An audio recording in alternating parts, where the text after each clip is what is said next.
Good evening and welcome. Good morning or good afternoon, depending on where you are in the world. I'd like to go over Chapter 15, Advertising and Public Relations. Before I do that, I'd like to have a disclaimer here, which is that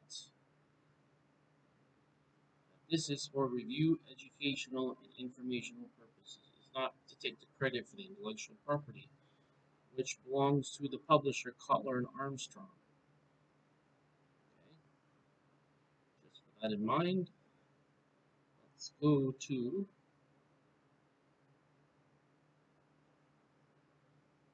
the actual.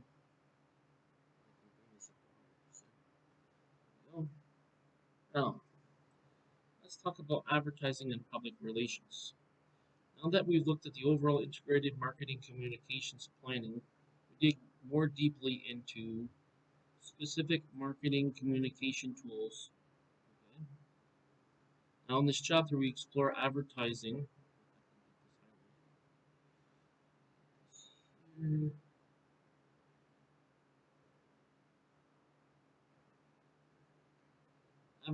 and public relations. Advertising involves communicating the company or brand's value proposition using paid media to inform, persuade, and remind consumers. PR involves building good relations with various company publics, from consumers and general public to media, investor, donor, government publics, etc. All with all with promotion mix tools.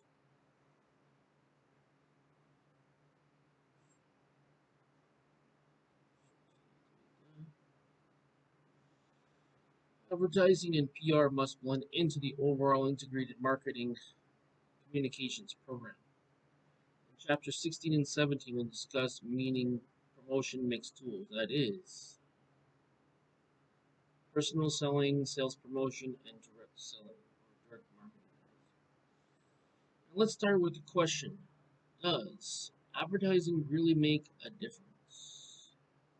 Of course, the answer is yes. Otherwise, people wouldn't do it.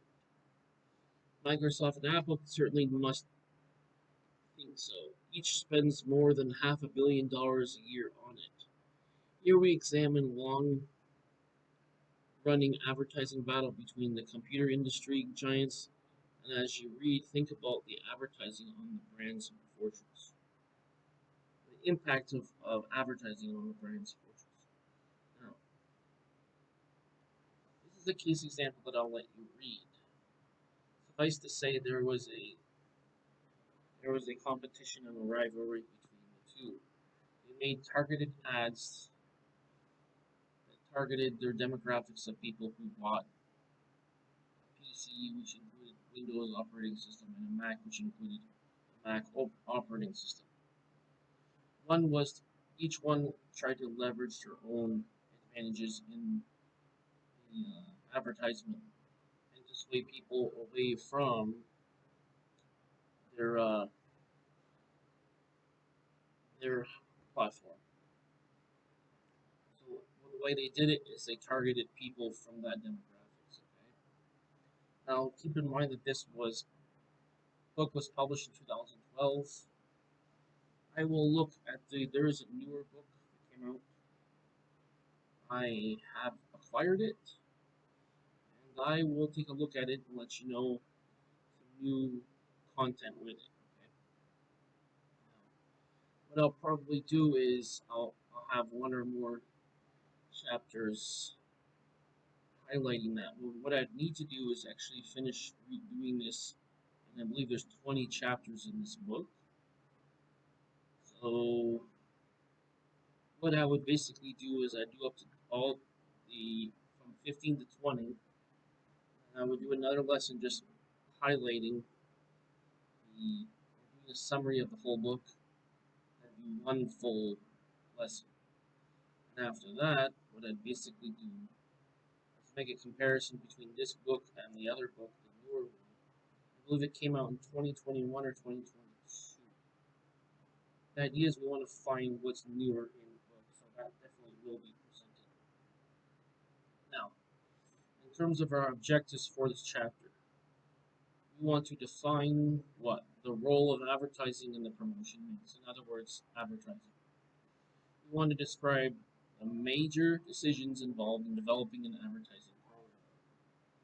Okay? That is, setting advertising objectives, setting advertising budget, evaluating advertising effectiveness and return on advertising investment, other advertising considerations.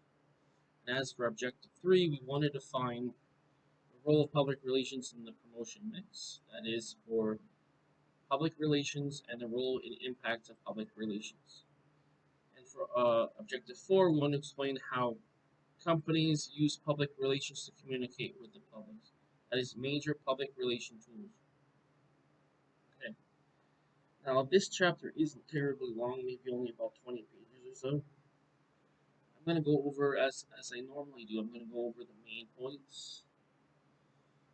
I'm going to have you critically think through what I'm talking about, and I'm going to skip through some of the case studies, as in I'll just go over just like the overview of it and have you read it.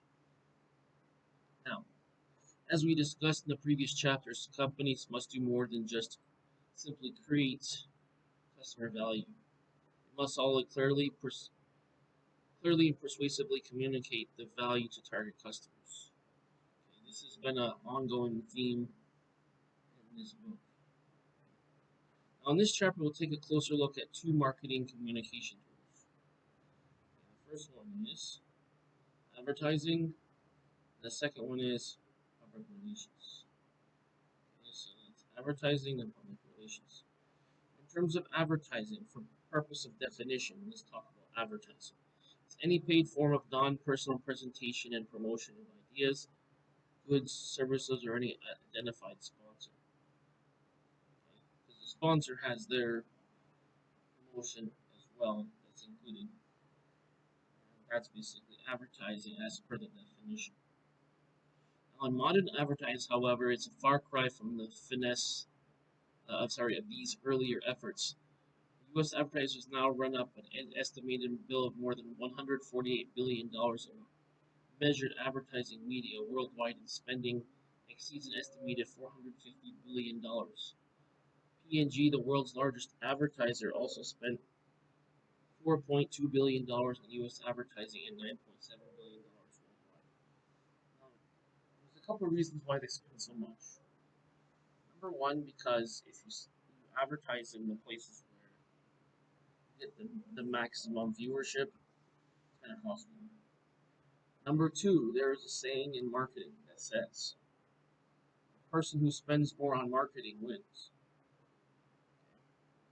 So, of course, it's going to depend on the niche, but that's what it is. Now, some companies already have a reputation.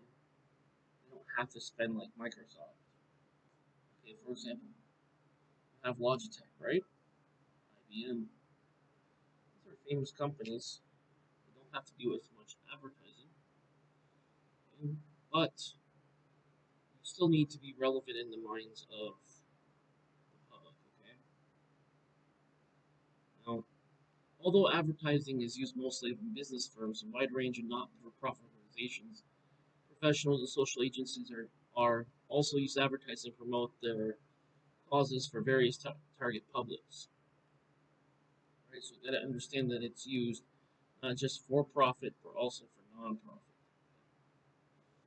In fact, 33rd largest advertising spender is not for for-profit organizations such as the U.S. government.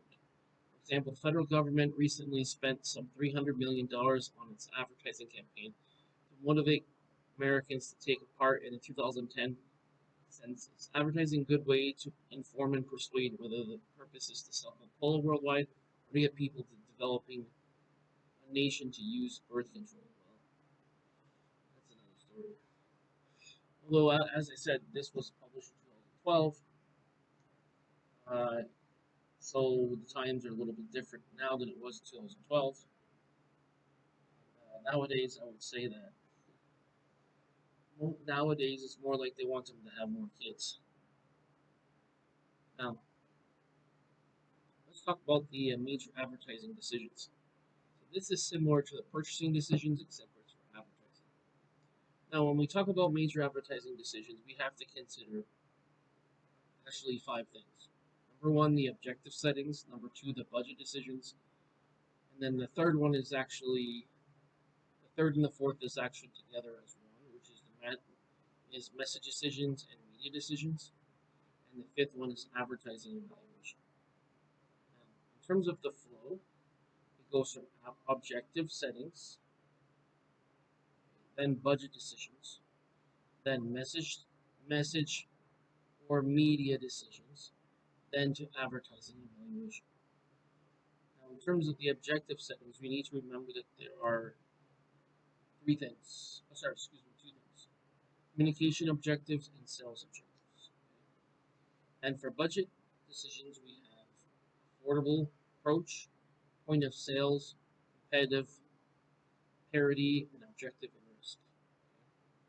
Now for message decisions, we have the message strategy and the message execution. In terms of the media decisions, we have reach, frequency, impact, major media types, specific media vehicles, and media time. Now remember that messaging decisions and media decisions go together, going towards the advertising evaluation.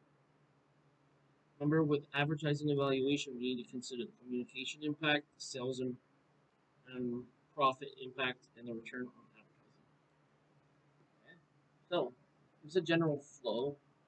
You don't do it in the opposite order. You need to do it from objective to decision, budget decision, message and media, then the advertising evaluation. Why? In order to do an evaluation, you need all the information.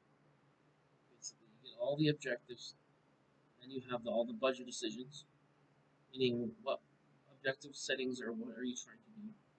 Budget decisions is what you decide to spend on. Which decisions and media decisions. You need to put those together as one. And then once we have all those, then we can have an advertising evaluation. Is it viable? Is it something they're going to spend on or not? Now remember that in terms of advertising objectives, it's a specific communication task to be accomplished with a specific target audience during a specific period of time. So that means that you have to consider it in its context. Now, information advertising is used heavily when introducing a new product category. In this case, the objective is to build primary demand. So what are we doing? We're building a demand. See, if we don't have a demand, then nothing gets sold. So what we do is build a demand or create a demand. Depends on how you want to put it. Now, when we talk about advertising objectives, let's consider the following. We have three types of advertising as it relates to advertising objectives. First, we have the informative, persuasive, and reminder. Informative, we need to communicate customer value. We need to build a brand and a company image. We need to tell the market about a new product. We need to explain how a product works. We need to suggest the new uses of a product. We need to inform the market of a price change. We need to describe available services and support in correcting fake impressions, which is tied to PR. Right? Now, when it comes to persuasive advertising, we have something different, which is building a brand preference, encouraging switching to a brand. That's to grab market share, changing customer perceptions of a product, persuading customers to purchase now, persuading customers to receive a sales call, and convincing customers to tell others about the brand. Okay. Now, the third one is reminder advertising. And don't get these three confused. These are all distinct, different types of advertising. In terms of reminder advertising, we're maintaining customer relationships. We're reminding customers about the product that may be needed in in the near future, reminding consumers where to buy the product, and keeping the brand in customers' mind during off seasons. Now, what I'd like you to do is think for a moment and combine these three together. Think about the differences and the attributes of those. Okay. Now, informative advertising, one of our most important things is communicating customer value, building a brand and the company image. For persuasive advertising, important parts are building a brand preference and encouraging to switch to a brand. And also, of course, changing customers' perception of product value. So, especially the first two and a little bit of the third. In terms of what's most important with the reminder advertising, so first of all, we want to maintain customer relationships.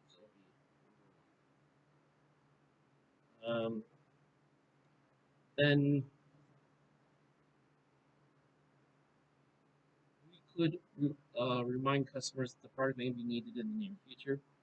And then the fourth one is keeping a brand in the customer's mind during all seasons.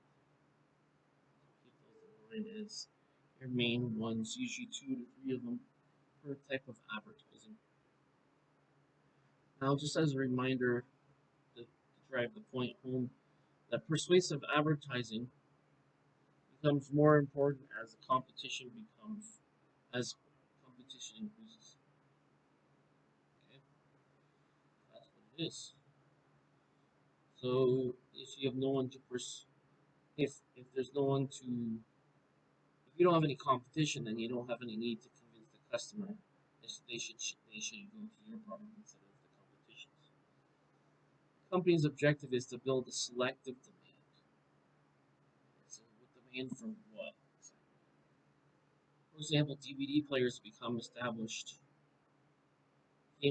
Some began trying to persuade customers its brand offered the best quality for the money. Okay? It's also known as value for the money. Some persuasive advertising have become comparative advertising or attack advertising, in which company directly or indirectly compares its brand with one or more other brands. That's part of the differentiation strategy, don't forget that. Now, we have some brands that have done those things, such as Unilever, Dunkin' Donuts, as you can see here. This is their advertising. Look at the advertising here. Remember, this is advertising where you have these are horizontal business relationships where technically they're both in the same, they're not in the same niche per se. Not exactly. Although Starbucks is more high end, Dunkin' Donuts is more low end, and Dunkin' Donuts is more full service versus Starbucks is more full service versus Dunkin' Donuts is not as full service in terms of what it offers. They're not exactly competitors, but one can complement the other. Normally, when they have a complementary horizontal marketing strategy, it refers to two brands that complement each other. Meaning, like for example, McDonald's in a Walmart, or Dunkin' Donuts in a Walmart, or even a Starbucks in a Walmart. You see that? Although with Starbucks, usually they have their own building. Advertisers should use comparative advertising with caution. All too often, they invite competitor responses, resulting in advertising war that neither competitor can win. Kind of like a price war, right? How low can you go and get the business? Well, basically, what happens is that they both lose out on it because they're both trying to get market share, and it's kind of like a war. Like there's casualties, and then in the end, it's not beneficial. As a reminder that as a reminder advertising is important for mature products. It's It's already known in the market. It helps to maintain customer relationships and keeps consumers thinking about the products. That's the whole idea. Expensive Coca-Cola television is primarily to build and maintain Coca-Cola brand relationships rather than to inform. So we're going to build relationships rather than to inform, persuade customers to buy in the short run. So in the beginning, in the product life cycle, is the informing of the product itself. Remember we talked about the product life cycle a couple chapters ago? Very important to remember that. Now, in terms of advertising goal, is to help consumers through the buying process. As I said, we talked about the other chapter. Some advertising designed to move people through immediate action, which is the actual. That's the actual goal of it. Which is you got to get your customers to take action. If they don't take action, no matter how nice the presentation looks, it's not going to suffice. Okay, now, for example, direct response television ad by Weight Watchers urges consumers to pick up the phone and sign up right away. And at a Best Buy newspaper insert for weekend sales encourage immediate store visits. However, many ads focus on building and strengthening long-term customer relationships. Why? Because that's repeat business. That's where most of your business comes from, repeat business.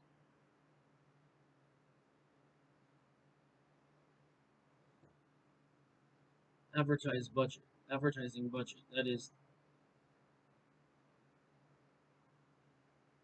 dollars and other resources allocated to a product or a company advertising program. Pretty straightforward. You have to have money to be advertised.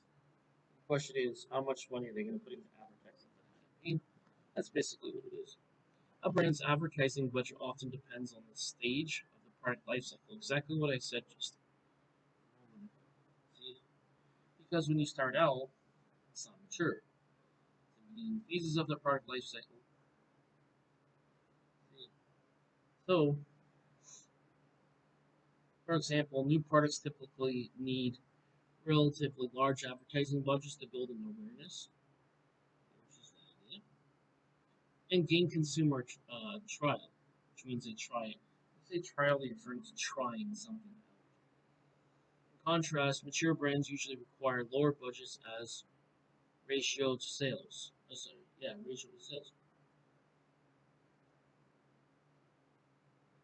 In terms of market share also impacts the amount of advertising needed. So if you have less market share, you need to spend more to get more, right? If you have more market share, don't need to spend as much to get market share because you already have it. It's kind of like buying things, right? If you have more of it, you don't need to buy more of it, right? If you have less demand, you need to build up more demand, right? Same idea. Now, because building market share or taking market share from competitors requires long advertising spending, that does simply maintaining the current share. Low share brands usually need more advertising spending on a percentage of sales. Okay? Also, brands in a market with many competitors and high advertising clutter must be advertised more heavily, noticed above the noise in the marketplace. Undifferentiated brands, those with closely resemble other brands in the market class, okay, may require heavy advertising to set them apart. Because what's the difference between A, B, and C? That's the differentiation.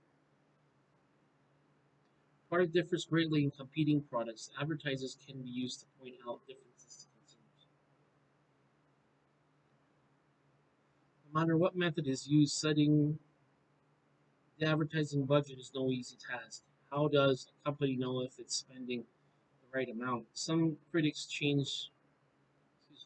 charge, the large consumer packaged good firms tend to spend too much on advertising, and that the business to business marketers generally underspend on marketing, on advertising. And that's quite true because they think I only need to advertise X amount of times, and that I don't need to advertise anymore. Not true. The idea is you need to be fresh in your mind. That's what it is. They claim that on the one hand, large consumer companies use lots of image advertising without knowing any of its effects. They overspend as a term of insurance against not spending enough. So it's basically two extremes. Either don't spend enough and you don't get the name out, or you spend too much and you spend more than what you need to get the name out. Okay.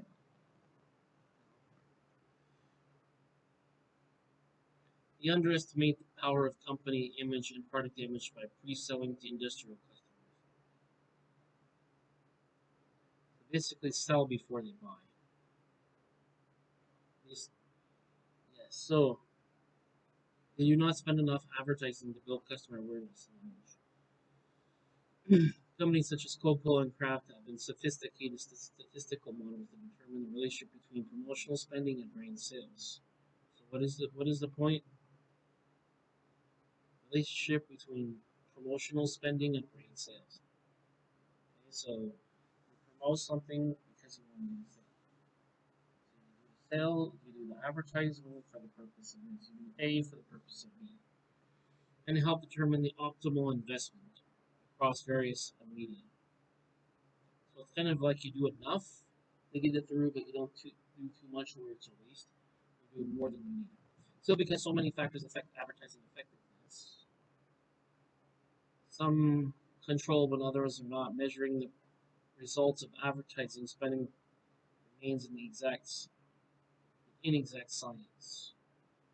In most cases, managers must rely on large doses of judgment along with some quantitative analysis when setting advertising budgets. Quantitative analysis is you take a bulk of information, you take the data, and you say, okay, the majority points one way or the other. That's quantitative. The keyword is quantitative, meaning quantity, meaning the amount of data pointing one way.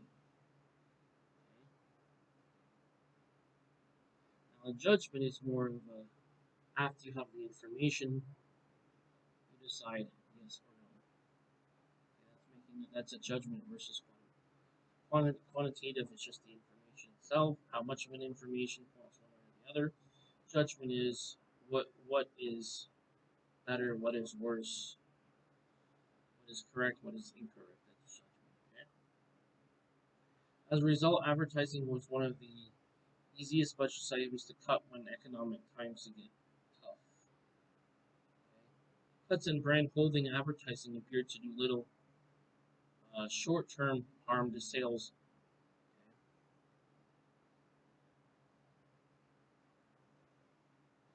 I can tell you that one thing you should not cut back, if possible, is your marketing budget. Why? Because you have to stay in the mind of your customers. If you're not staying in the mind of your customers, you're not staying relevant, then they have no reason to buy from you. That's what it is. They just kind of forget about you.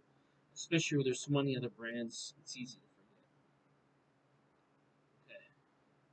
In the long run, however, existing ad spending is long-term damage to the brand's image and the market share. So it's basically the equivalent of a loss leader. They say, okay, we're gonna have a promotion. We're gonna bring in short-run sales. That's basically what it is. In fact, companies that can maintain or even increase their advertising spending while competitors decreasing theirs gain competitive advantage. Okay, remember I told you if you can outspend your competitor, you have more brand awareness, and you have an advantage. Up to a certain extent.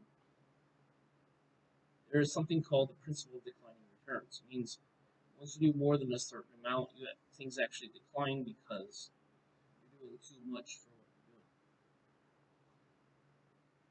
doing. Hitting the promotion budget, which is promotion spending, is one of the easiest items to cut during economic times, but Audi gained competitive advantage by keeping its foot on the promotion pedal as competitors have retrenched and gone backwards.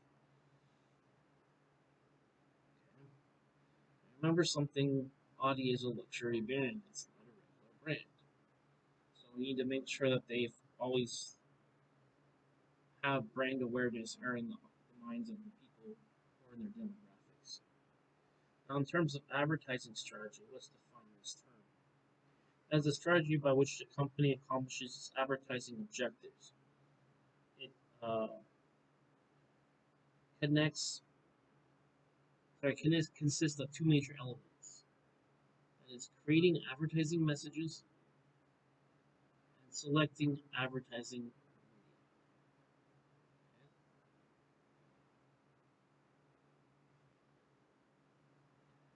Today, however, soaring media costs, more focused target marketing strategies, and the blizzard of new digital and interactive media have promoted the importance of media planning function.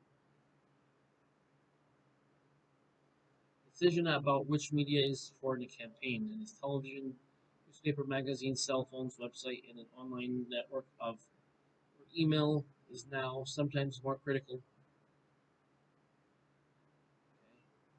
Okay, in the creative elements of the campaign. Okay. As a result, more and more advertisers are orchestrating closer harmony between the messages and the media that they deliver. Okay. What is that? That's a closer harmony between the messages and the media that they deliver. That's what it is. Now, let's talk about creating an advertising message because that's what we need to do to get the word out. No matter how big the budget, advertising can only succeed if advertisers gain attention and communicate well. So that's the point. Advertisers can only gain attention, can only succeed if advertisers gain attention and communicate well. So there is an old saying in marketing. They say, money follows attention. Okay? So you need attention, you need to be able to communicate your message well. Has to make yourself clear on the value proposition. Good advertising messages are especially important in today's costly and cluttered advertising environment. In the 1950s, the average U.S. household received only 3 network television channels and a handful of major national magazines. Today, average household receives more than 118 channels, and consumers have more than 20,000 magazines now from which to choose. Add in the countless number of radio stations and continuous barrage of catalogs, direct mail, and email, and other online ads and out of home media, and consumers are being bombarded with ads at home, work, and points in between. As a result, consumers have to expose as many as 3,000 to 5,000 commercial messages every day. Okay? So, now, that's basically sort of the problem. Okay? This is pretty straightforward. You need good advertising. Now let's break through the clutter. In all this advertising, clutter becomes some consumers. It also causes huge headaches in advertisers. Take the situation facing network television advertisers. They pay an average of $302,000 to make a single 30-second commercial. Then each time that they show it, they pay an average of $122,000 for 30 seconds of advertising. Advertising time during a popular prime time program. As I said, they advertise during the greatest viewership. Okay? They even pay more. An especially popular program such as American Idol, Sunday Night Football, Grey's Anatomy, Two and a Half Men, or mega events such as Super Bowl, only $3 million for 30 seconds. Now remember something, this was 2012, so some of the media, popular media, Entertainment channels have entertainment programs have changed, but this is the same idea. Then their ads are sandwiched with a clutter of commercials, announcements, and network promotions, totaling nearly 20 minutes of non-program material for primetime hour with commercial breaks coming every 6 minutes on average. And to see this point clearly, you basically just watch any kind of program that's on a popular news network, or sorry, popular network, television network, ABC, CBS, NBC, those ones. Yeah, CBS, NBC, ABC. So you'll see that during the prime time is the most expensive, but that's when you have the most viewership. They let their ads sandwich with a clutter of other commercials, announcements, and network promotions, totaling near 20 minutes. So yeah, so literally, if you think of an hour-long program, right, 20 minutes of it's gonna be advertising. So basically, you have it 2 minutes, they have 1 minute. Another 2 minutes, 1 minute. Another 2 minutes, 1 minute. Or let's say it's 10 minutes and then it's 5 minutes. Well, every hour is 20? Yeah. Sorry, excuse me. It's every. So that's 3 times as much? It's 3 to 1, right? So every 3 minutes is a 1 minute advertisement. Not exactly that way, but it could be something like 10 minutes and then another 3 minutes or so advertising, something like that. Now, until recently, television views were pretty much a captive audience for advertisers. Today's digital wizardry has given consumers a rich set of information and entertainment choices. With the growth in cable and satellite TV, the internet, video on demand, video downloads, and DVD rentals, today viewers have more options. Digital technology has also made consumers as a arsenal of weapons, choosing what they watch or they don't watch. And increasingly, the growth of DVR system consumers are choosing not to watch ads. More than 33% of American TV households now have DVRs, and an estimated 44% of them by 2014. And of course, this was, again, remember that this was published 2012, so they're looking ahead 2 more years. It's probably even more now in 2023. One ad agency instead calls it DVR systems electronic weed whackers. Yeah, so because they're taking away what they don't want, such as the advertising. Research shows DVR owners view only about 40% of the commercials aired. At the same time, VOD and video downloads are exploding, allowing them to watch programming on their own time items, with or without commercials. Thus, advertisers can no longer force feed the same old cookie cookie cutter message to captive consumers, though traditional media just to gain and hook attention. Today's advertising messages must be better planned, more imaginative, more entertaining, and more emotionally engaging. You might see on YouTube, there's a lot of them where they combine entertainment and information together, otherwise known as infotainment. Simply interrupting or disrupting consumers no longer works. Instead, they provide information that is interesting, useful, and entertaining. Consumers will simply skip by them. Oh, unless they provide information that's interesting, useful, and entertaining. Now, point definition. We have one term to remember. Now, this is called Madison and Vine, sort of it's not a new term, but it's a term in marketing. A term that's come to represent the merging Advertising and entertainment in the effort to break through the clutter and create avenues into reaching consumers with more engaging messages.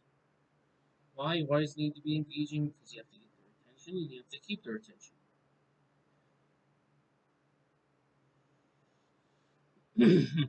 Now, beyond making their regular ads more entertaining, advertisers are more creating new advertising forms that look more less like ads and more like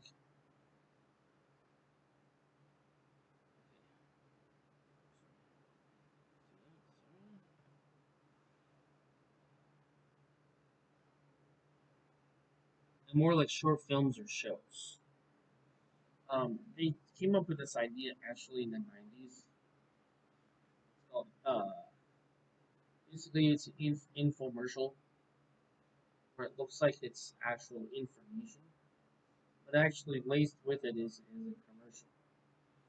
But the presentation is presented as if it was information, useful information that they should have, and that gets their attention.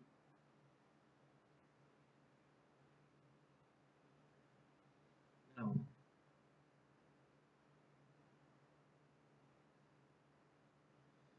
so inside of that, you have a range of new brand message platforms, from webisodes to blogs to viral videos, are now blurring the line between ads and entertainment.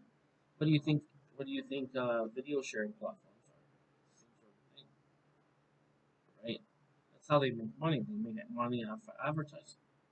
And that's based on viewership, which that's another story, but that's basically what it is. Now, branded entertainment, or otherwise known as brand integrations, also involves making the brand an inseparable part of some other form of entertainment. Meaning those two go together. This most common of branded entertainment is a product placement that is emboldening brands as props within the program. So it's just kind of like put in the back. So basically, what they figured out was that how do we try to figure out how do we get people's attention? How do we get people to see the value of the brand? While not directly presenting it, but presenting it indirectly.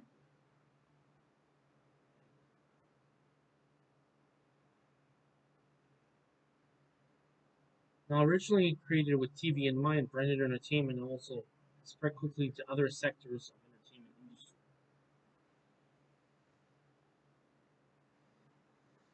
industry. And it's widely used for movies. Remember all the GM vehicles, the Transformer sets, the prominence like Pure and a Puppy Chow, and the Marley and Me, and the appearance of brands ranging from Burger King and Dr. Pepper, 7-Eleven, Audi, to Royal Purple Motor Oil, and Iron Man 2. If you look carefully, you also be able to see product placements in video games, comic books, and Broadway musicals, even in pop music. You might make a reference to something. For example, there's a sandwich making scene featuring Wonder Bread and Miracle Whip in the middle of the Lady Gaga's 10-minute telephone video, which captured more than 50 million YouTube viewers in less than a month. And all U.S. advertisers shelled out an estimated $10 billion on product placement last year, more than the GDP of Paraguay. In 3 months of this year alone, America's top 11 TV channels produced more than 11,976 product placements. By itself, Fox's American Idol shoe-homed more than 3,000 placements. Old Navy dressed up the contestants with Clairol and so did their hair. Ford supplied the winners like new cars. Coca-Cola refreshed the judges. So Madison and Vine is now the new meeting place for advertising and entertainment in industries. goal is for brand message to become part of the entertainment rather than to interrupt it. As an advertising agency, JYT puts it, quote, "We believe advertising needs to stop interrupting people who are interested in what people are interested in. However, advertisers must be careful with the new intersection itself doesn't become too congested. You don't want to put too much in it, but you want to get enough in to get the brand awareness." It goes back to the same idea, right? With all the new formats and product placements, Madison Line Theaters create even more. Very clutter was designed to break through all the to break through. At that point, consumers must decide to take yet a different route. So what they do is they put it in strategic places. They don't put it everywhere.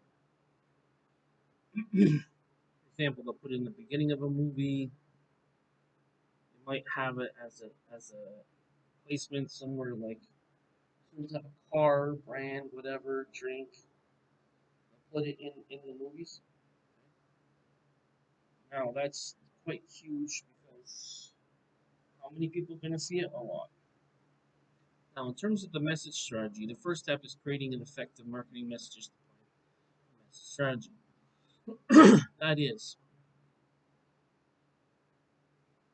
the general message that the commercial, the general message that will be communicated to consumers.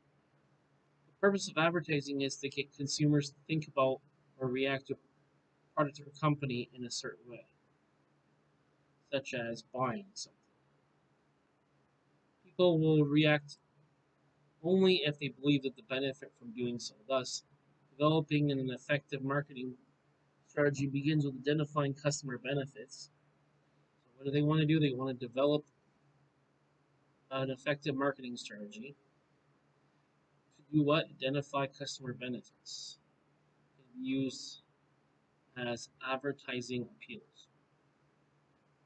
Ideally, the message strategy will follow directly from the company's broader position and customer value strategies. Message strategy statements tend to be plain, straightforward, and outlines the benefits of positioning points that advertiser wants to stress. Remember those 4 Ps? That's basically what it is. So it's the product. Technically, it's step 3 of the 4. The place may or may not be a selling point. Product, price, promotion, and place. So those you're going to emphasize the 3 out of the 4 and possibly the 4th one, depending on if it's advertised to somehow, like if there's a promotion or if there's a more convenient way of purchasing the product for that 4th P and the marketing 4 Ps. So remember, it's the price, promotion, right? Price, promotion, product, price, and promotion. You need the product, which is the type of product or service. Price, how much, and then the promotion. How is it purchased? What is the deal? What's the value proposition of the promotion? Now, in terms of the creative aspect, that's the big idea that will be bring message strategy to life in a distinctive, memorable way. At this stage, simple message ideas become become great in campaigns. Using a copywriter and an art director will team up to generate more creative concepts, hoping one of these concepts will turn out to be a big idea. Creative concept may emerge as a visualization, phrase, or combination of the two. Now, I did actually read a book on copywriting, so the idea with copywriting is basically you highlight the main selling points. So there's a couple terms. Okay, I don't know if they're going to talk about this. One is called pain point. Basically, is what's causing them to have a need for the product. Pleasure point is actually what causes them want, desire for the product. So it's mainly your pain points, but also your pleasure points as well. Creative concept will guide you to the choice of specific appeals that we use in advertising campaigning. So again, we want to be doing something different than our competition. We want to find different ways, more and better ways of communicating the message. Advertising appeal should have three characteristics. Okay? Now the first one is it should be meaningful, pointing out the benefits that make product more desirable or interesting to consumers. Second, appeals must be believable, right? And then that is consumers must believe the product or service will deliver the promised benefits, which you can imagine. However, the most meaningful and believable benefits may not be the best ones to feature. Appeals should be distinctive, right? That's the part of it. That's the selling point, otherwise known as the selling point. They should know how the product is better than the competing brands. For example, the most meaningful benefit of owning a wristwatch is that it keeps accurate time. The thing is, that's a feature, it's not a benefit. Although it could be called a benefit, it's the main feature of the main function. When you say feature, they're talking about the actual functionality that people are wanting. For example, the new meaningful benefit, keyword is benefit, meaningful benefit. Owning a wristwatch is that it helps accurate time, yet for ads features that this benefits. Okay? Not just it holds time, but it holds it accurately.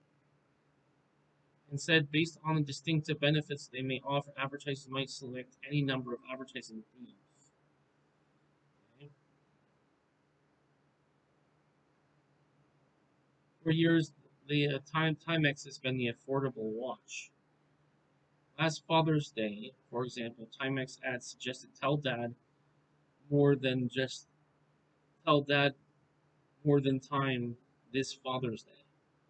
Tell him you've learned the value of a dollar.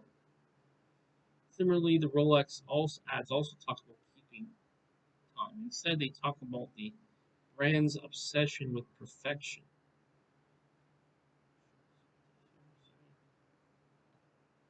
And so, what is the main selling point? What is the value proposition? What is unique? And that is based upon your demographics. What is your demographics value the most is what's actually advertised.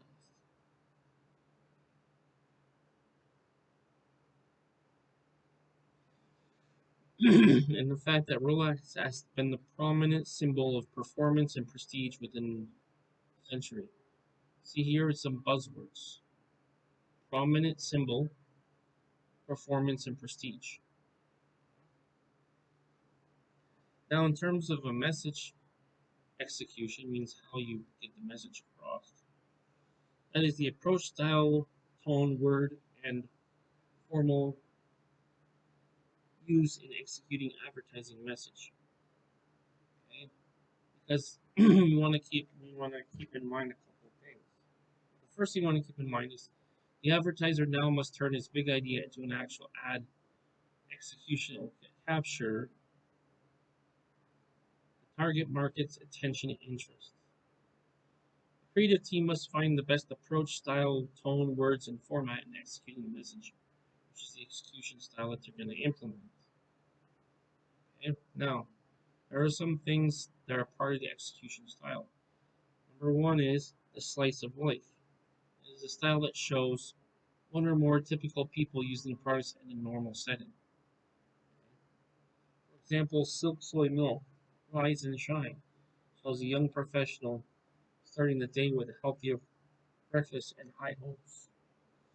In terms of lifestyle, these are different styles of how you can execute the advertising message. In terms of lifestyle, it's a style that shows a product fits in with particular lifestyle, particular way of living. That's what it is.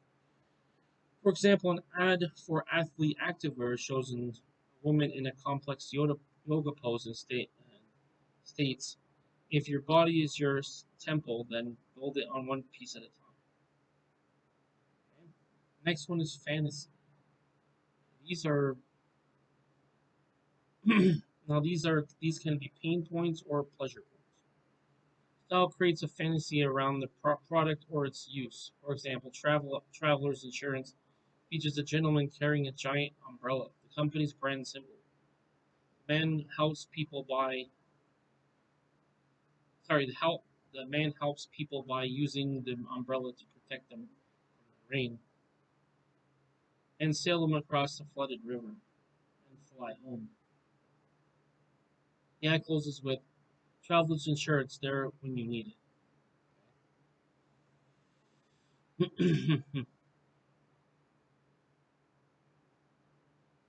And so basically, they're creating idealistic situation that appeals to people's want and need for idealism. And in terms of the mood or image, okay, style builds a mood or image around the product or service, such as the beauty, love, intrigue, or sincerity. Okay? Claims are made about the product or service set through suggestion. For example, Nestle Toll House ads shows a daughter hugging her mother after surprising her with weekend from college. So I baked her cookies so she loved since I was little. That's mood or image. Now we have musical. For musical, the style shows people or cartoon characters singing about the product. For example, FreeCreditReport.com tells its story exclusively through a set of popular singing commercials such as Dream Girl and Pirate. Similarly, Oscar Mayer's long-running ads shows children singing its new classic "I Wish I Were" Oscar Mayer winner jingle. Okay, so otherwise known as a jingle, is a musical. Basically, you're delivering the message through a song. Okay, it's a catchy song and a song that people like. It's easy to remember. And then we have a personality symbol. And that is a style that creates a character that represents the products. So we have a character represents a product. That's a personality symbol. There are some examples like Tony the Tiger, Geico the Gecko, Zapple the Zappets, or Real Old Lonely Maytag's repair band, E-Trade Babies, Ronald McDonald, and Aflac. In terms of technical expertise, the style shows the company's expertise in making the products. Thus, natural foods maker Kaishi shows its buyers carefully selecting ingredients for its products. And that appeals to DIY people, meaning do it yourself. In terms of scientific evidence, that is, the style presents survey or specific evidence to a brand for better liked than other brands. For example, our brand was preferred by, for example, 7 out of 10 doctors, or 7 out of 10 athletes. That's basically what it is. Or or this has this, and then they could mention this statistical information. This has been known to help X amount of percentage of people. For example, 8 out of 10 people were helped by this product. That's your scientific evidence. Testimonial evidence or endorsement, that's basically someone vouching for the product. The style features a highly believable or likable source endorsing the product. It could be ordinary people saying how much they like a given product. For example, Subway uses spokes. And Jared, a customer who lost 245 pounds on a diet of Subway sandwiches. Or it might be a celebrity presenting the product. Olympic gold medals from Michael Phelps also speaks for someone. This is like a promotional uh, advertising, or otherwise known as an endorsement. Basically, what you do is you take a recognizable name and you have the name uh, reiterating or saying whatever the value proposition is. Saying, me, Joe Schmo, recommend this product because I value this too. So social proof, testimonial evidence, or endorsement is basically another. It's basically a form of social proof, and that's what it is. The advertiser must use memorable and attention-grabbing words in the ad. Just like any advertisement, it's got to be memorable. For example, rather than claiming simply that it's just a laundry detergent is super concentrated, it's kind of exaggerated term to make a point to get people to be confident and see the value of the product. Method asks consumers, "Are you drug addicted?" The solution is our patent pending formula that's so freaking concentrated. 50 loads fits in a 10C bottle. With our help, you can get off the drugs and get clean. Finally, format elements makes a difference in ads impact as well as its costs. Simple change in the ads design can make a big difference in its effects. In print ad, illustration is the first thing you would notice. It must be strong enough to draw attention. Next, the headline must effectively entice the people to read the copy. When they say copy, they're referring to copywriting, meaning adver- uh, written advertisement. Notice I said written and not auditory, not video, but actually written advertisement. That's copy. The copy, the main block of the ad must be simple and strong and convincing. Simple to understand, strong in terms of getting the feeling of it, and convincing in terms of making them think that this is, and it needs to be convincing in terms of being persuasive. However, these three elements most effectively work together to persuasively present customer value. Remember that the purpose here is to effectively work together to persuasively present customer value. Now, we also have consumer generated messages. Taking advantage of today's interactive technologies, many companies are now tapping consumers for messages, ideas, or actual ads. They are searching existing video sites, setting up their own sites, and sponsoring ad creation content either promotes. Sometimes results are outstanding, sometimes they are forgettable. If done well, however, user-generated content can incorporate the voice of the voice of the customer and brand messages that generate consumer brand environment. Many brands develop brand websites the whole contest that invite consumers to submit messages and of ideas and videos. This is the way that you immerse your consumer into the brand itself.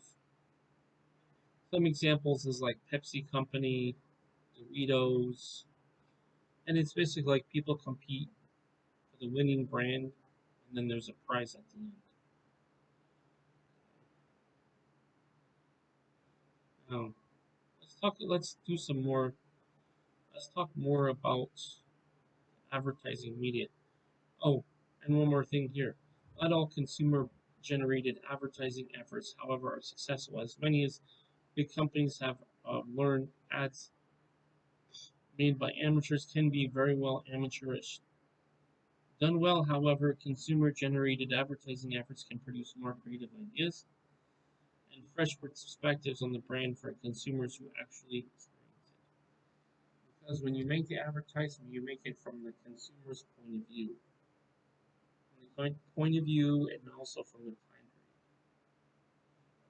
don't want to mention old things from the 50s, 60s, 70s, or even 80s or 90s. We want to talk about things that are fairly up to date. Now, in terms of advertising media, the vehicles through which advertising messages are delivered to their intended audiences. Now, the major steps in advertising media selection are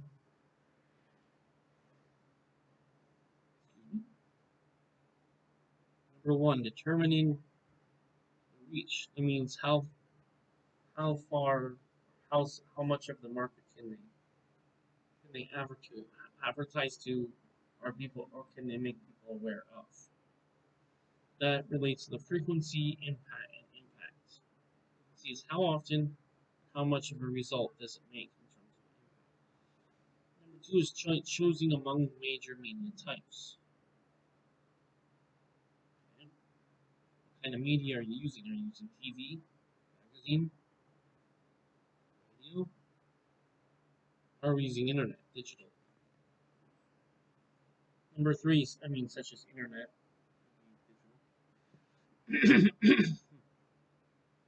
selecting specific media vehicles. Number four, choosing media timing.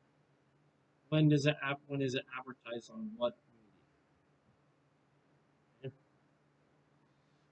media?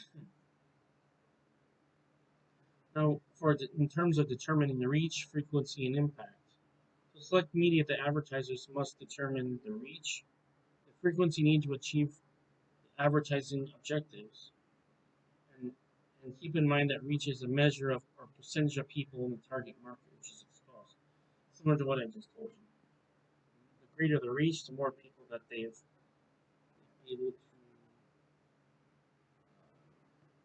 able to get brand awareness of in the market. Now here we have a case example. This is called consumer-generated advertising. This is that people, consumers, participate in creating an ad campaign based upon what they think the product should be. So your value proposition is created by the consumers who tell you what they want the product or service to do. Now, although Nielsen, which is a rating, basically rating is a percentage of people in the market, they basically measure the reach in the market. Nielsen is beginning to measure the levels of TV media engagement. This is as of 2012. No measures are so hard to come by in for most media. Current media measures are things that are things such as ratings, readership, listenership, and click-through rates. So just to break that down, ratings has to do with the TV or video, or TV or radio. What is the reach in the market? That's the actual ratings. Readership, how many people read that in the market? So one is listening to radio or TV. One is the readership, how many people read that? Listening ship, basically that's the radio. Click through has to do with people, how many people click on a particular website or media channel, such as digital media channels such as YouTube or some such video sharing platform. Okay. Engagement happens inside of the consumer. Notes one expert, just measuring the number of eyeballs in front of a television set is hard enough without trying to measure the intensity excuse me, the intensity of these eyeballs doing the viewing. Right, so Still, marketers need to know how customers connect with the ad and brand idea as part of the broader brand relationship. That's basically what it is. Now, choosing among major media types. Again, remember we have digital, we have TV, we have radio, newspaper, magazines. Any other ones that are basically print ads. Print is, if we look at it in more broader sense, we have print, which is your newspaper, magazines, right? Even billboards. Now, media planners have to know the reach, the frequency, and impact of each major media type, meaning how effective is this advertising going to be? The major media types are television, newspapers, internet, direct mail, magazines, radio, outdoor, etc. Advertisers also can choose from a wide variety of newer digital media such as cell phones, other digital devices, which reach consumers directly. That's called direct marketing. Each medium has its own advantages and its limitations. Media planners consider many factors which making media choices. They want to choose media that will effectively and efficiently present the advertising message to customers. Thus, they must consider the medium's impact, message effectiveness. What's impact, message effectiveness, and cost. Why cost? Because we need to see the return on the marketing investment. We're going to talk more about that as we go on in the chapter. Typically, it's not a question of which medium to use. Rather, the advertiser shows a mix of media and blends them to for a fully integrated marketing communication campaign. Alright, so here's what it is. You don't put all your eggs in one basket. You may have a certain amount in, for example, digital media. You may have a certain amount, for example, in TV. Depends on the demographics and why you're advertising. That's basically what it is. And some of it could be print media as well. The mix of media must be re-examined regularly. We have to reassess the return on investment when it comes to advertising. So for a long time, television magazines dominated the media mixes for potential for mixes for rational advertising. Other media often neglected. However, discussed previously, the media mix appears to be shifting as mass media costs rise and audiences shrink.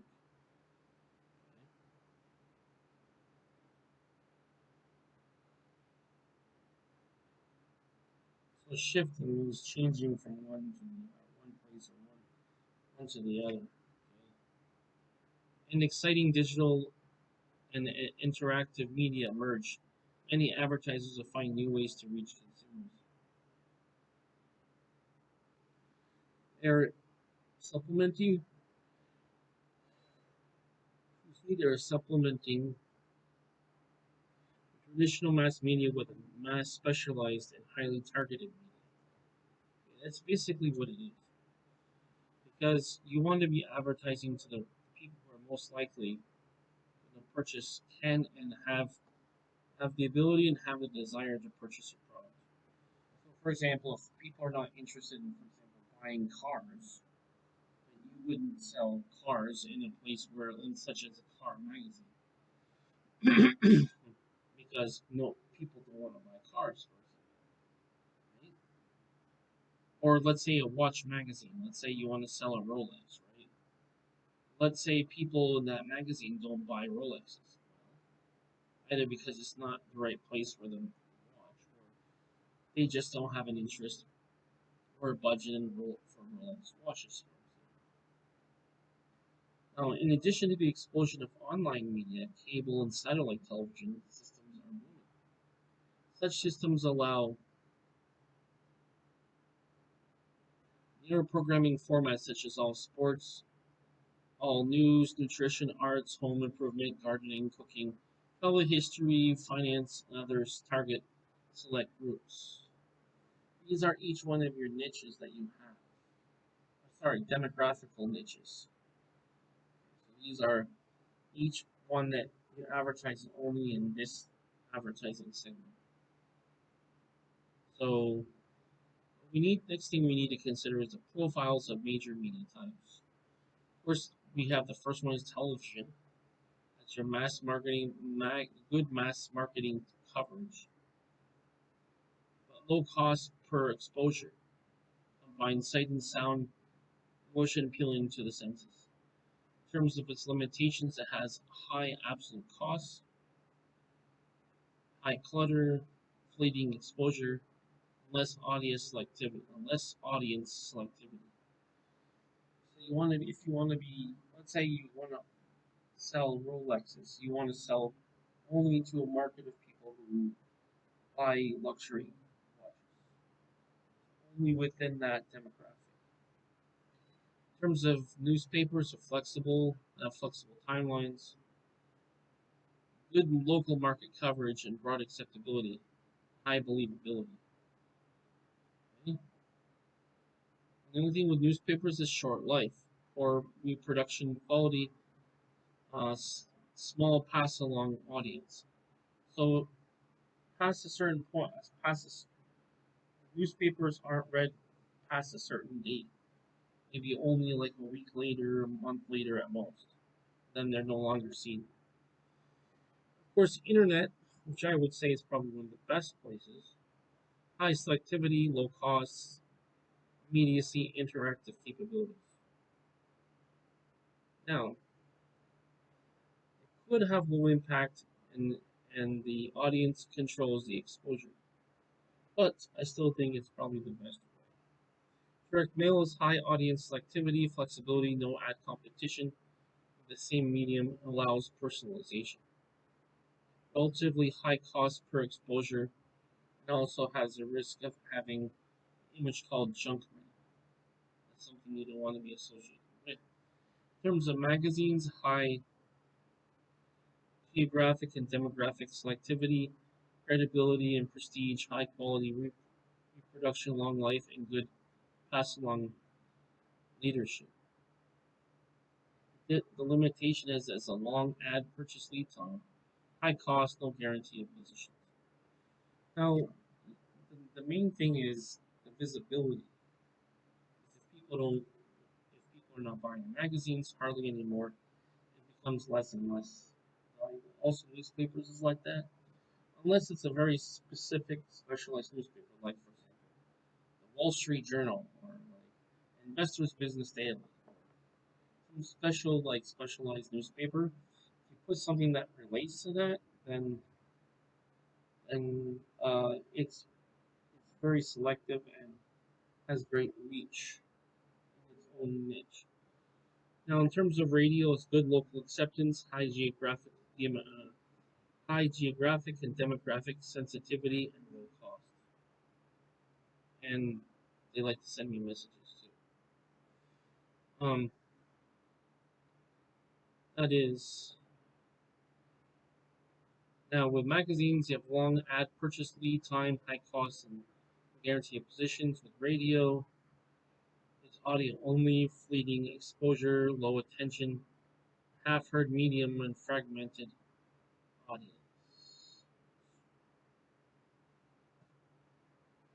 Here's a major problem with it, fragmented audience. Now, in terms of outdoor, flexibility, high repeat exposure, low cost, low message, competition, good positional selectivity.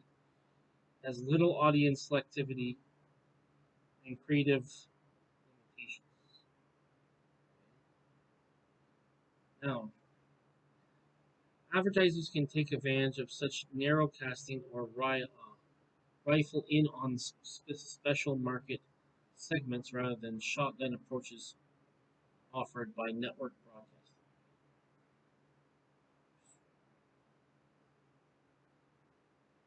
Cable and satellite television media seem to make good sense, but increasingly they're propping up in far less likely places in their efforts for less costly, more highly targeted ways. That is what they're aiming for. Less costly and more highly targeted ways. Advertisers are discovering a dazzling collection of alternative media. These days, no matter where you go or what you do, you probably run into some form of advertising. Okay? There's many ways of advertising in terms of visibility. So public is pretty much the way that you get probably the most exposure. Okay? Also, we have to consider billboards. It gets a lot of exposure too. Teeny billboards attached to a shopping carts and advertising decals on supermarket floors urge you to buy Jello pudding and so on.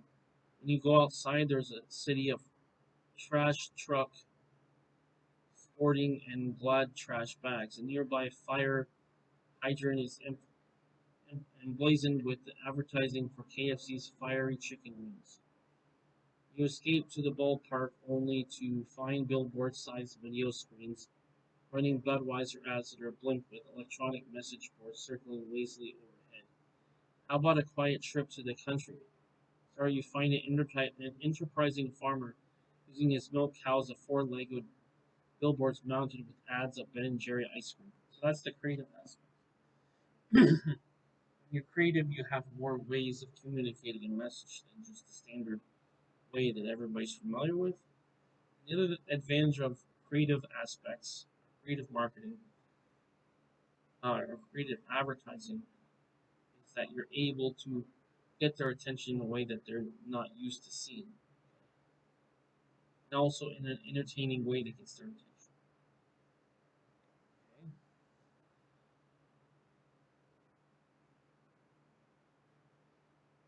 Let's talk about deciding on media time. I pretty much summed up all those other parts. To talk about specific media vehicles, media planners, balance on media costs against several media effective factors. Okay. Also, I forgot to mention we need to consider the audience quality, and it has to do with how good is the audience compared to what's being advertised. So that's basically like that would be your advertising, that would be marketing relevance, or your demographical relevance. In terms of deciding on media timing, an advertiser also decides how to reschedule the advertising over the course of the year. So you want to come up with a better timetable, time frame in which we can advertise things. Maybe we can advertise. We have more time before a holiday to advertise things, more flexibility. That's the type of thing we're talking about. Now, next thing we need to do is we need to evaluate advertising effectiveness in terms of return on advertising investment. This is a very big consideration. So,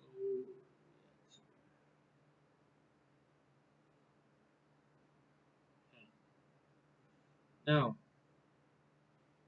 measuring advertising effectiveness and the return on advertising investments become a key hot issue for companies, especially in the right economic environment.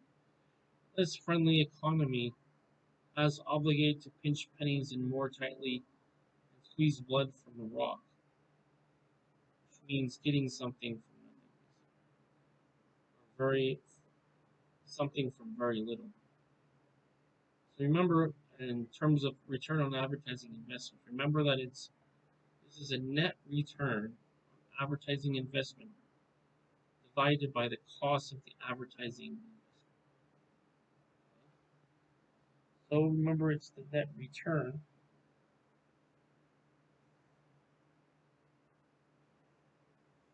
Return has to do with the profit. So it's after expenses. What you get from, so I'm sorry, what revenue do you get from the cost of advertising? In other words, you spend this much on advertising, but then how much do you get in terms of revenue from sales? Then what you do once you get the revenue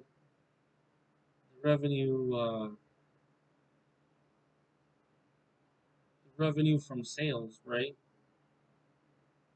And so revenue of sales minus the cost of the advertising. You take that return and divide it by the average, or we could say the other way around, which is we could say the investment divided by the cost of advertising investment.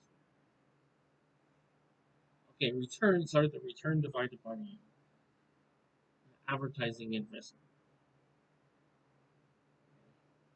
So basically, it's how much do you get for how much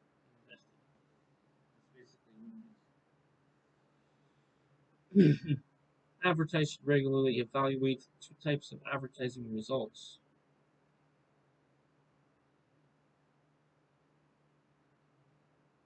Results the communication efforts, and the sales of profit effects. Measuring communication effect is on ad or ad campaign tells whether the ads on the media are communicating the ad message well. Individual ads can be tested before or after they run. So that would be like a trial run. Is before and after is basically feedback from the market. And after an ad is run, the advertiser can measure how the ad affected consumers' recall on product awareness. So number one is the feedback in terms of awareness, and it's also the feedback. So in terms of advertising, it's a feedback on effective, it's affected consumer recall or product awareness. The product awareness after it's advertised.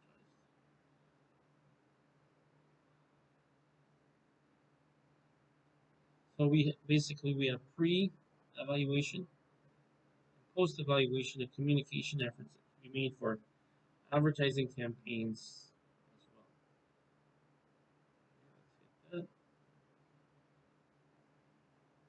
So basically, this is how it works. Before the sale of an item, you need to do a pre-advertisement. You need to do a pre-campaign advertising campaign. Meaning, okay, advertising for something, then I deliver it, right? Then after the initial advertising, right, we have the return on investment. Then after that, we have the product recall after that. Okay. Now, advertisers gotten pretty good at measuring the communication effects of their ads and campaigns. That's what we're going for. Communication efforts. Sorry, communication effects of their ads and ad campaigns. However, sales and profit effects of advertising often are much harder to measure. For example, what sales and profits are produced by an ad campaign. Okay? Just like I told you before, you're going to invest this amount of money in the sales campaign, actually advertising campaign. And then what did you get for sales as a return? The more sales, the greater the return.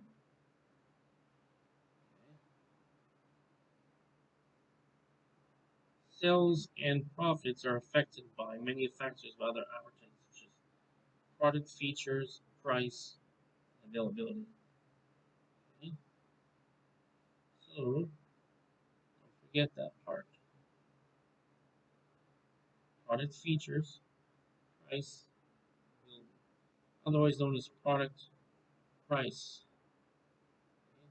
And then availability has to do with the market itself. That the availability refers to the supply. Okay? So, availability is supply. And you have product and price as part of two out of the 4 P's in the marketing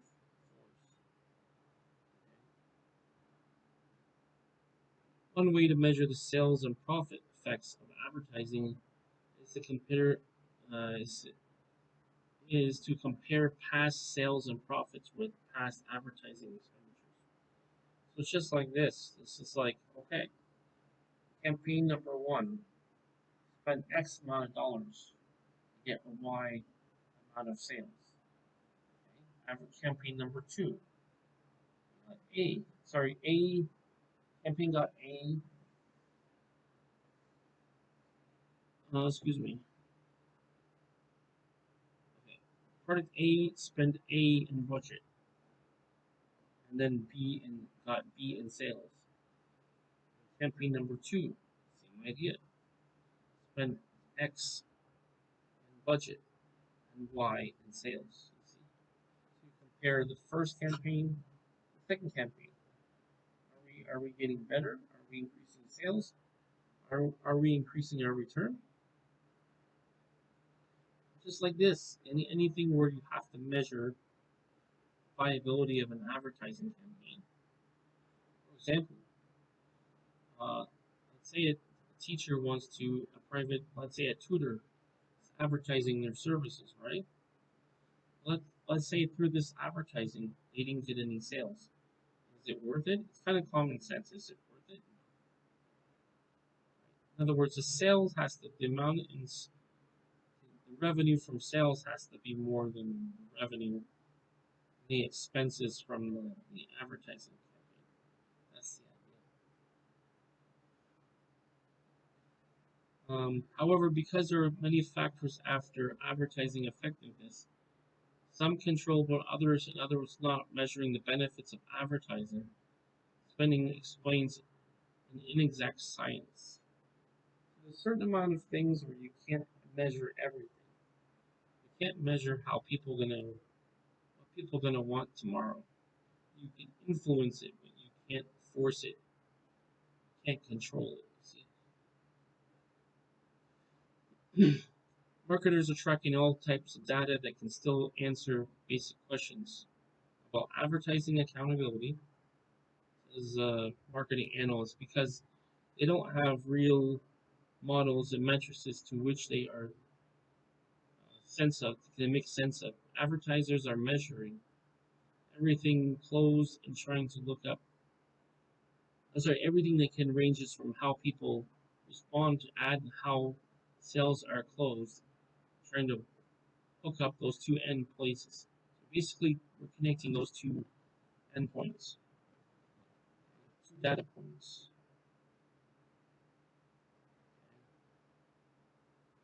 Tough part of the goodness we've got so much of the data how we do things though. Although the situation is improving as marketers seek more answers, managers often must rely on large doses of judgment along with quantitative analysis, assessing advertising performance. So what are the two things we have? Quantitative analysis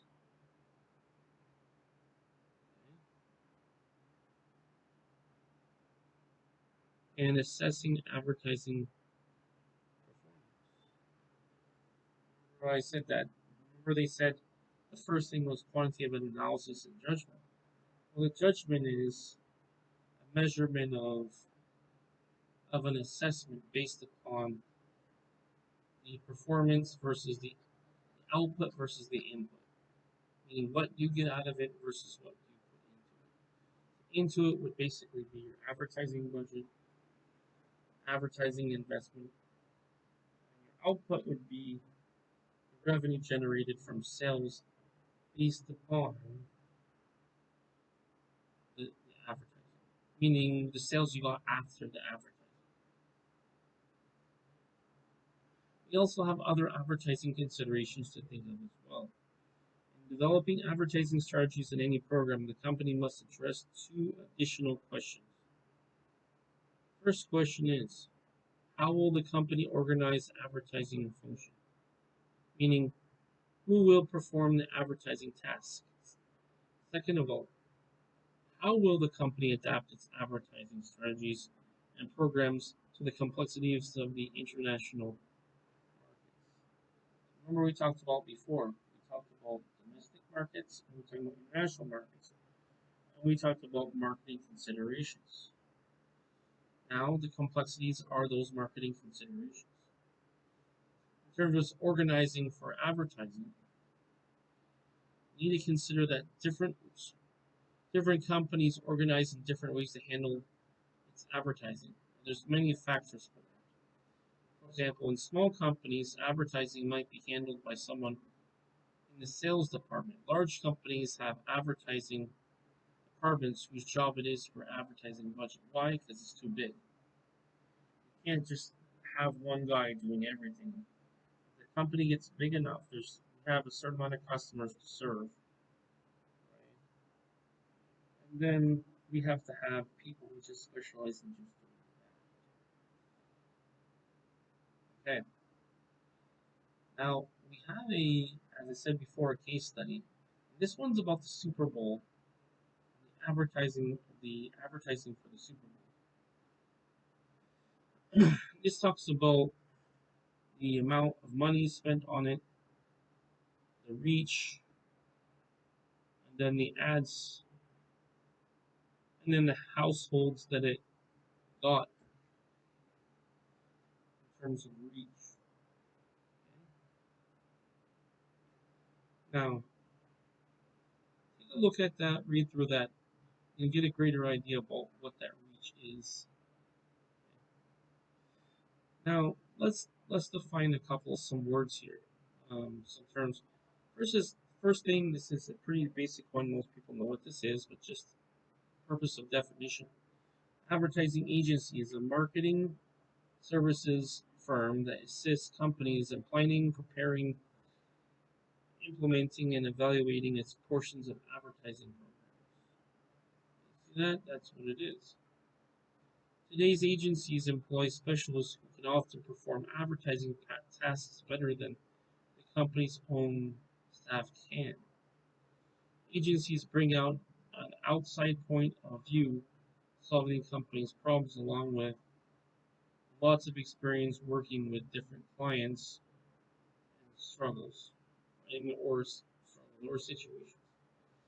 What it is you have companies that specialize in certain things, and then what they do is they outsource them or they hire out, otherwise known as hiring out, help for that particular thing. So the reason why they hire out is that they find that there's a company that does that particular function in marketing better than what they do. Therefore, instead of paying somebody in the department to do it, they pay somebody who's better at it than them.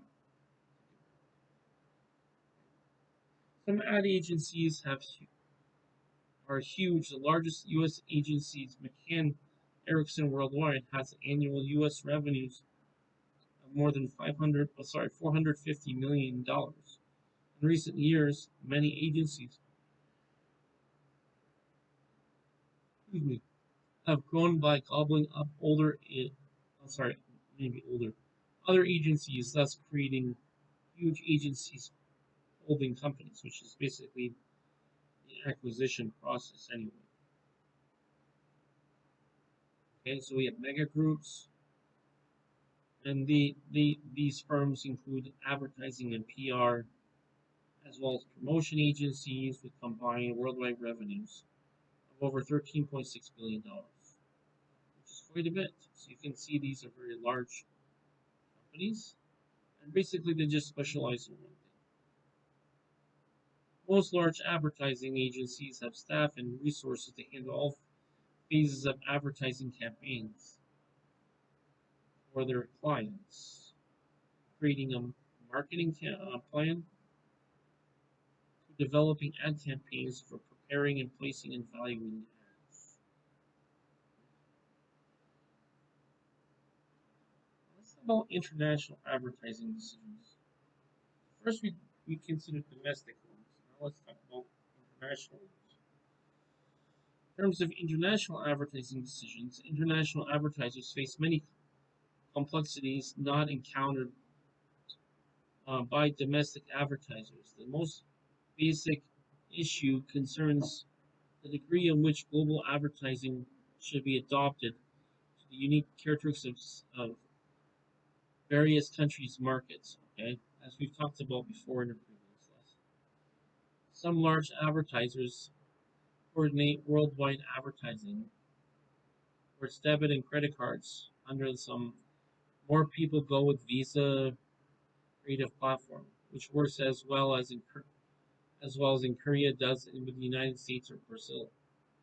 In recent years, the increased population, oh sorry, recent years, excuse me, the increased popularity of online social networks and video sharing has boosted the need for advertising standardization for global brands. Because every country is different, right? How are you going to advertise? Well, that's what it is. Now, most big marketing advertising campaigns include large online presences. Connected consumers are now zip easily across borders via the internet, making it difficult for advertisers to roll adapted campaigns into a controlled, orderly fashion. As a result, at the very least, most global consumer brands coordinate their websites information. Okay? Informationally, sorry, they coordinate informationally.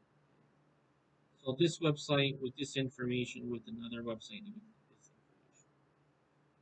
Okay, for example, you can have a company such as McDonald's use a website from Germany, different different websites, variation of the website in Germany, Jordan, China, and so on. Standardization produces many benefits such as lower advertising costs,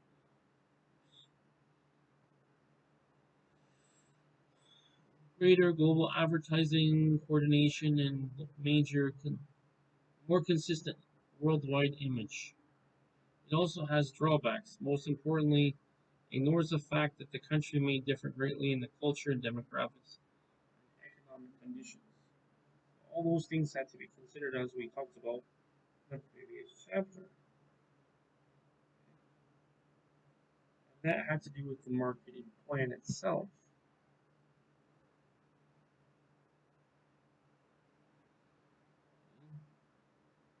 So you need to know your customers, you need to know their culture, the customs there, the regulations.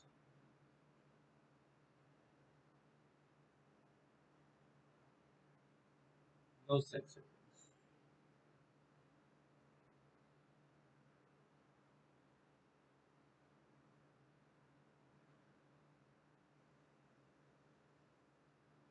Yeah. Well,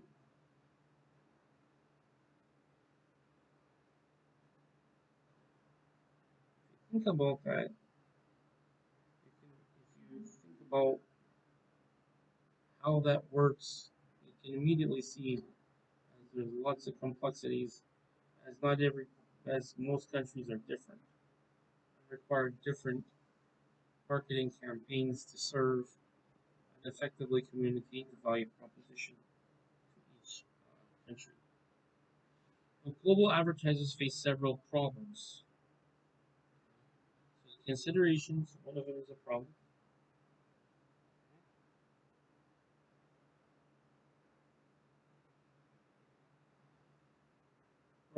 For instance, advertising media costs and available differ vastly from country to country, as I told you before. So advertising media costs, availability differing from country to country. Okay?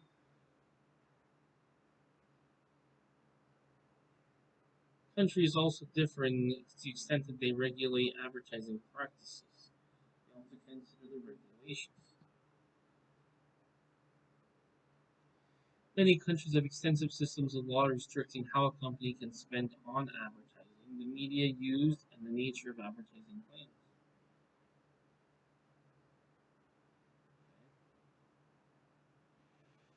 In other aspects of advertising programs, such restrictions often require advertisers to adapt their campaigns from country to country, as I was mentioning before.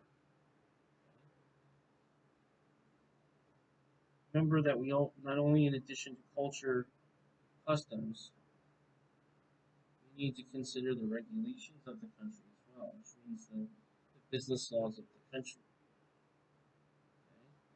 For example, alcohol products cannot be advertised in India or Muslim countries, so we can't advertise there. You have to consider the product that we're advertising. For example, if we're advertising beef in India, that would be quite bad. We also have to consider the delivery and the presentation of the advertising as well. Okay? So, and that relates to the cultural implications. Okay? Now, let's talk about public relations. I pretty much summed up what it was, but you have the idea. You can't advertise things that are illegal. You can't advertise things that would be culturally insensitive. Right? Basically, some basic common sense. You just have to understand who your market is and what would be most effective. Now, in terms of public relations, that is building good relations with the company's various publics by obtaining favorable publicity, building a good corporate image, and the handling or heading of unfavorable rumors, stories, and events.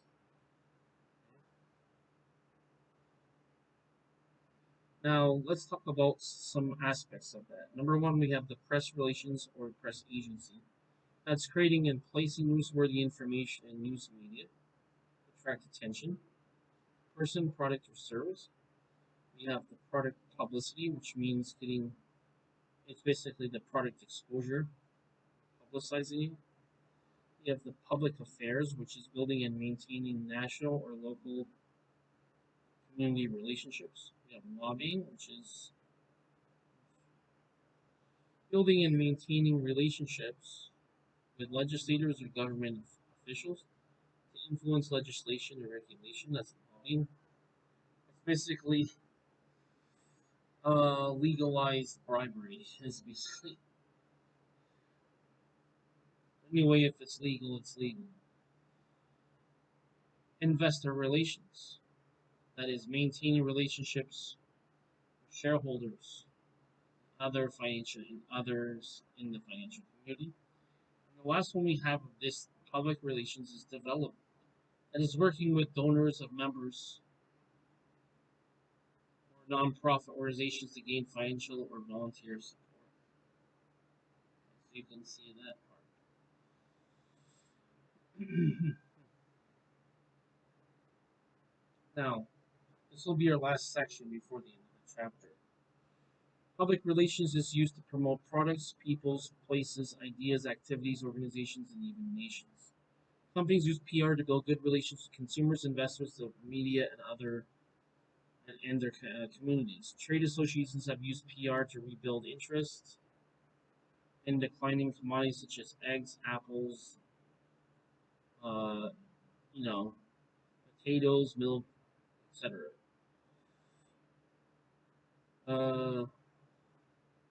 Got Milk is a PR campaign featuring celebrities with milk mustaches reversed a long-standing decline in milk consumption.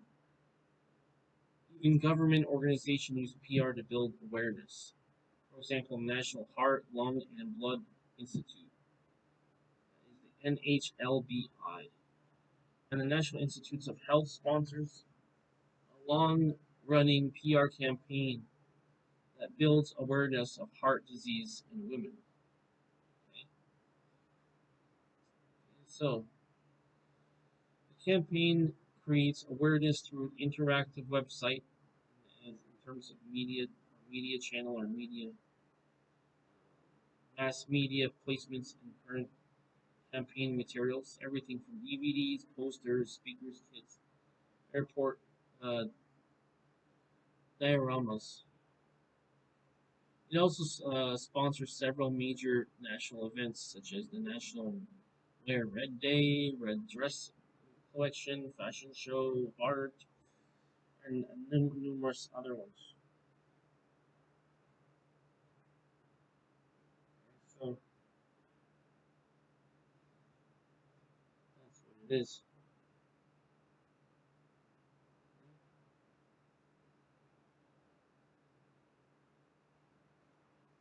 Let's talk about the role and impact of PR. Public relations have a strong impact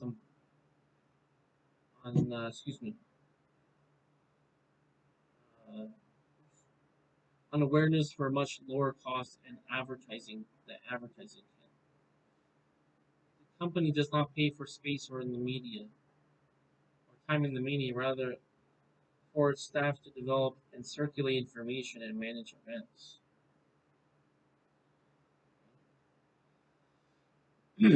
Basically, it's positive publicity and it's publicity management for the company as to manage its image or improve its image. So there's different ways you can do it. You can do it through promoting a brand, promoting a cause, etc. There's many different ways. Despite its potential strengths, public relations is sometimes described as marketing stepchild because it is often limited and scattered use. PR department is also um, located at corporate headquarters, handled by the third-party agency. Its staff is so busy dealing with the various public shareholders, employees, legislators, and the press that the PR programs to support product marketing objectives may be ignored. Moreover, marketing managers and PR practitioners do not always speak the same language. You need to use the same type of lingo, the same sort of type of jargon to communicate. The situation is changing, however, although public relations may capture only a small portion of the overall marketing budget of most firms. PR is a powerful brand building tool. So that's what can use PR for. Brand building tool. And in the digital age, the lines where advertising and PR is becoming more and more blurred. For example, one brand website's blogs is online social networks and viral brand and advertising efforts and PR efforts. All are both blurriness can be good, says one PR executive. When you have more overlap between PR and other marketing disciplines, it's easier to promote the message. The point of that advertising and PR should walk hand in hand with the integrated. Okay, see that? Advertising and PR should walk hand in hand with integrated marketing communications program to build brands and customer relationships. That's what it usually is. Okay? Now, we have one last thing major public relations tools. Public relations use several tools. One of the major tools is PR professionals find or create favorable news about a company and its products or people. Sometimes news stories occur naturally. Sometimes a PR person can suggest events or activities that could create news. Speeches also creates products and company publicity. Increasingly, company executives may field questions from media or given tasks at trade associations or sales meetings. Okay? And these events can either build or hurt the company's image. When we're talking about image, that's basically what they're building. They're building the brand and they're managing and protecting the company's image. Public relations people also prepare written materials to reach to influence their target markets. These materials include annual reports, brochures, articles, company newsletters, and magazines. Audio-visual materials,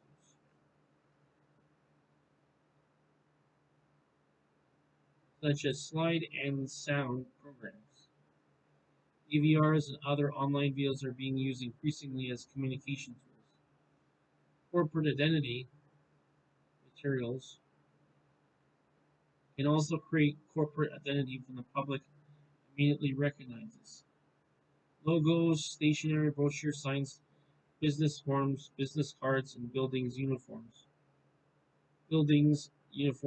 and company cars and trucks all become marketing tools when they are attractive and distinctive. How do they become attractive and distinctive? When they are used, when they the, when they can immediately make the brand immediately recognizable. So that's how it is. As discussed above in the web, there's increasingly important PR channel websites, blogs, social networks such as YouTube, Facebook, Twitter, providing interesting new ways to reach more people. One strengths of people's relations, the ability to tell a story and spark conversation play well into the nature of such social media. Um, Says a PR expert, consider the event Papa John Camaro speech PR campaign. During a road trip each summer to find the long lost Camaro, John Schumacher said the Papa John of the Papa John's pizza set a record for the world's highest pizza delivery. Okay. Such as the Willis Tower Sky Deck. Oh, I see. As in actually buildings.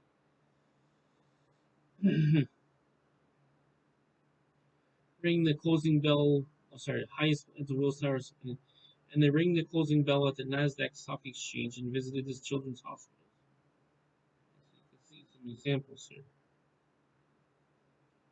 The road trip got solid pickup at the USA Today, ABC World News Tonight, CNBC, CNN also covered the story, which included $250,000 reward for the person uh, reuniting Schmatter and his beloved Camaro Z28. They were all traditionally pre-web kinds of PR moves. But unlike the old days, online social media is the key to getting the word out about this Papa John journey. A website dedicated to the trip drew 660,000 unique visitors on the way on the day of the media conference announcing Snyder's reunion with the Chevy Classic. Kentucky and Jeff Robinson turned up with the car and took the cash, where there were more than 1,000 tweets about him finding his car with the links galore. In addition, thousands of people posted photos of themselves in Facebook in their own Camaros, picking up free pizza Papa John had offered to the Camaro owners as part of the celebration. In all the web buzzing about the Camaro search story pre-web, there was a different technique used for the PR speeches. Some mindset of social media to build partnerships are critical to corporate entities. Okay, so there's a famous guy on YouTube. I think they call him Mr. Beast. He does certain things. He does these big attention grabbing things where he gives a challenge to people, then there's a reward. And then he films it over a week's period of time, but it's something that gets a lot of attention. By itself, the company's website is an important PR vehicle. Consumers and other publics often view websites for information and entertainment. Websites can also be ideal for handling crisis situations. For example, when several bottles of Odwalla apple juice sold on the West Coast were found to contain E. coli bacteria, Odwalla initiated a massive product recall. For only 3 hours, it set up a website with the information about the about the crisis and Odwall's response. Company staffers combined internet looking for a news group discussing Odwalla and posted links to the website. In this age where it's easier to disseminate information through email marketing, blogs, and online chat, notes analysts and public relations is becoming a valuable part of doing business in the digital world. As with other promotion tools, in considering when and how to product public relations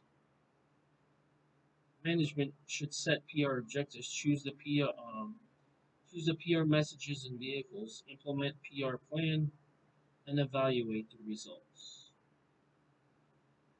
Okay? Those are the things we need to consider. A firm's PR should be blended smoothly with other promotion activities within the company's overall integrated marketing communications effort. Okay?